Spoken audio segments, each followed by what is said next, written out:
Hello everyone! Welcome back to Cook With Me by Angie.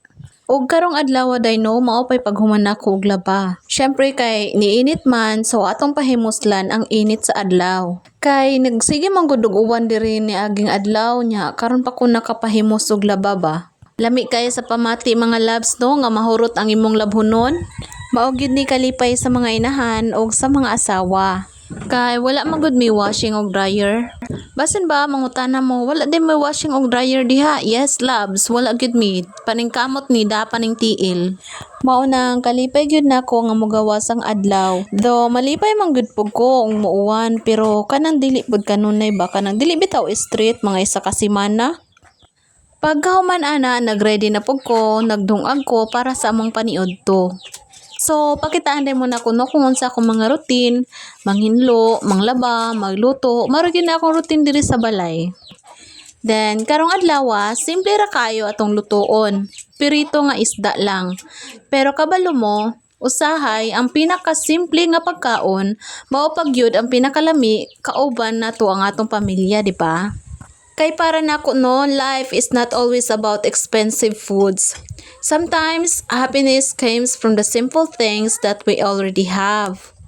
Bisan gamay lang ang sudan, kung luto gikan sa gugma og paningkamot, busog gyapon ang tiyan og ang kasing-kasing. Daghan nato ang nagantos og mga pagsulay na ay problema sa kwarta, sa trabaho o sa pamilya. Pero ayaw kalimot. Matag buntag nga makamatata, another chance na para mo padayon ta. Don't compare your journey to someone else. Lahi-lahi ta og oras sa kalumpusan. Ang importante, dili ta mohunong. Every small step you take today brings you closer to your dreams tomorrow. Busa, padayon lang.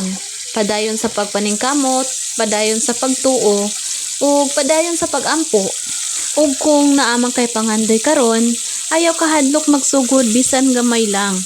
Kay ang dakong kalampusan, magsugod magyud na sa gagmay nga lakang. Og karon no, nauli na nga akong bana gikan nagkaos og tubig. Soon pakit-on mo nako kung asa mi magkaos og tubig. Libre ra among tubig nga mainom diri guys. Nya paghuman ana, naluto na pud ang among pinirito nga isda.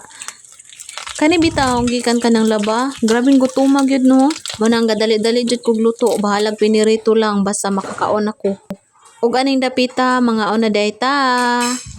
Nya before mi mangaon, dili gyud mi kalimot magpasalamat sa Ginoo sa grasya sa kinabuhi, sa grasya sa pagkaon ug sa tanan nga iyang gihatag diri kanamo. Sa pagkakaron, pritong isda sa ang akong ma-share ninyo mga loves ha. Lami pud ning pinirito sa gulan og tuyo ug kalamansi.